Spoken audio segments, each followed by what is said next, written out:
Growing up in Toronto in the late 1950s, I remember most youth showing the elderly respect. On public transportation, many demonstrated that respect by standing or rising up and offering a seat to a senior. It was just taken for granted as a thing to do, a simple but meaningful way of honoring the hoary head. Regrettably, that tradition is less common now.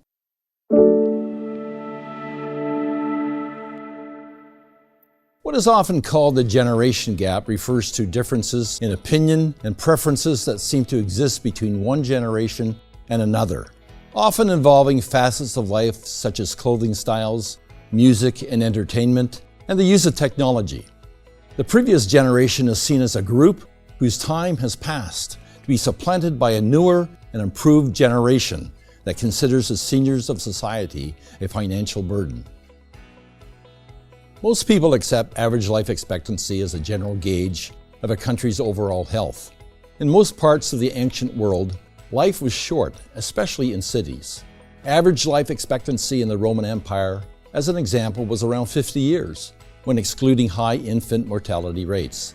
Flash forward to the mid-20th century, where improvements in sanitation, medicine, and nutrition increased average life expectancy to around 60 years of age in many developed nations like Canada. By 2011, that number had reached 81. Today in Canada, the number of people 65 years old and over exceeds those 14 years old and younger. According to the National Post, StatScan said that the latest figures were driven by a trend that took root in 2011 and has continued to accelerate the aging of the baby boomers. Baby boomers now account for 30% of the senior demographic, the agency said. The ever-growing baby boomer population strains and burdens Canada's pension support system. The eligibility age for Old Age Security, OAS, and the Canada Pension Plan, CPP, is 65 years, just a year younger than the average lifespan in Canada when the plan was first introduced. Since then, the average lifespan has increased by almost 20 years.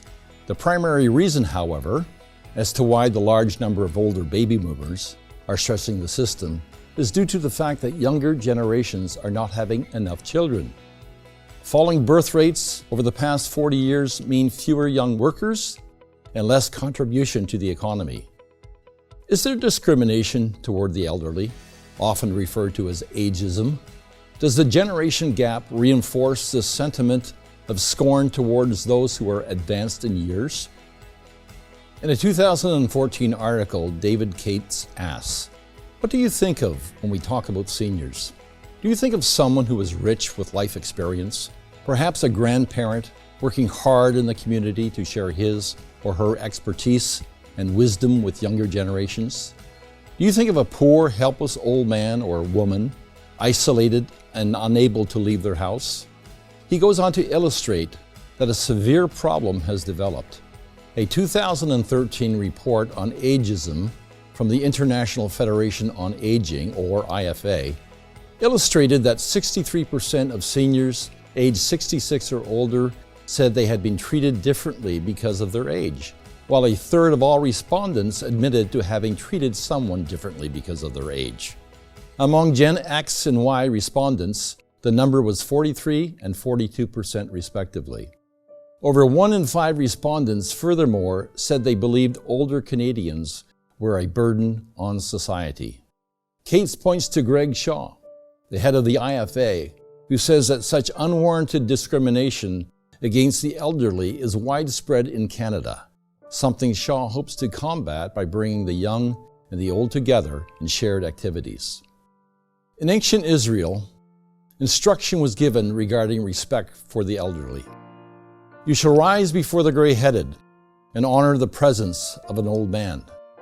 There was a time when the elderly were more highly regarded, respected, and consulted, but now they are too often neglected by a society that wishes to move on. Are the oldest members of our society still a valuable resource? Can they still be contributors in our society? The growing number of seniors, a group referred to as the hoary-headed, have contributed greatly to the country, and many are still gainfully employed. Taking time to access the advice and experience of people who have achieved much in their lives makes the minds and memories of this demographic of great potential worth, if the young will value it. Hopefully there will be a future when the generation gap will be no more, and when the old and young will mix together with mutual love and respect. Subscribe and click the notification bell to receive updates about new content. Visit tomorrowsworld.org for more articles, telecasts, and booklets.